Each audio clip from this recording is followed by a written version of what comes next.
President Trump may not have been on the ballot in Indiana, but he won big in Tuesday's primaries. The Associated Press reports 5 incumbent state senators lost their races to Trump-backed candidates. One lawmaker won his primary, and another's contest is still too close to call. They all voted against the president's Indiana redistricting plan last year. In Ohio, biotech billionaire and Trump ally Vivek Ramaswamy overwhelmingly defeated his GOP challenger in the gubernatorial primary. Ramaswamy will go on to face Democrat Amy Acton in November. And Ohio's Democratic former Senator Sherrod Brown is one step closer to reclaiming a seat. Brown lost his bid for re-election in 2024. He'll face incumbent Republican Senator Jon Husted, who's vying for a full term after replacing Vice President J.D. Vance last year. Fin Gómez joins us now. He's CBS News' political director. Fin, let's go ahead and start in Indiana. It's a solid red state, but what do these primary wins tell you about how President Trump still has a sway with voters? He has a big sway with voters, apparently, especially Republican voters. And it comes down to this. If you cross Donald Trump on redistricting in Indiana, last night was about payback.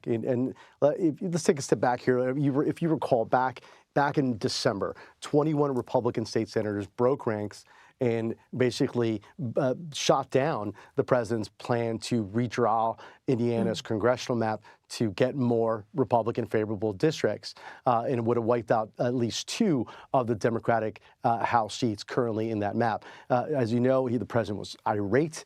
He promised retribution, and this is essentially what happened last night. He delivered on that retribution. At least 5 of those 7 Republican incumbents targeted by the president got beat by his handpicked challengers. One race is still really, really close, just a handful of votes, which could go to a recount. But overall, a really big night for the president and his efforts to propel these challengers against incumbents who dared to defy him. Look, a lot was spent here, too, roughly $13 million, an unheard of amount if you consider like other legislative races. But it comes down to this. Trump's national numbers are underwater because of the cost of living issues, gas prices, the Iran war.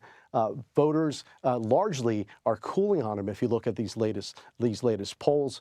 But inside the Republican Party, inside these Republican primaries, he holds significant, serious sway with Republican voters. It was a big win for the president last night in the Hoosier state. Let's talk Ohio. Senate seat up for grabs, governor seat up for grabs. What are Democrats' chances of flipping either of these in November? I spoke to some Democrats, some national Democrats today who say they're very, very bullish about these races, Lindsay, but especially on the Senate one. That's, there's about Senator Schumer said they're looking to target 4 seats, try to flip the Senate for the Democrats. Ohio is one of them. And in Ohio, it is looking like it's going to be a heavyweight fight. Sherrod Brown cruised through his primary last night and gets that rematch the Democrats have been hoping for against the appointed Republican incumbent, Senator Jon Husted. Of course, this is to fill the vacancy left open by J.D. Vance when he became vice president. But if you look at the terrain in Ohio, if you look at the last few cycles, it's not a swing state anymore. It used to be, but it's now much more red. Trump carried by 11 points in 2024. So for any Democrat to win in this state, it's still an uphill climb. But the latest polls show that it's a tight margin, and Democrats feel really, really good about the Buckeye state. Lindsay. Fin Gómez, thanks as always. Thank you.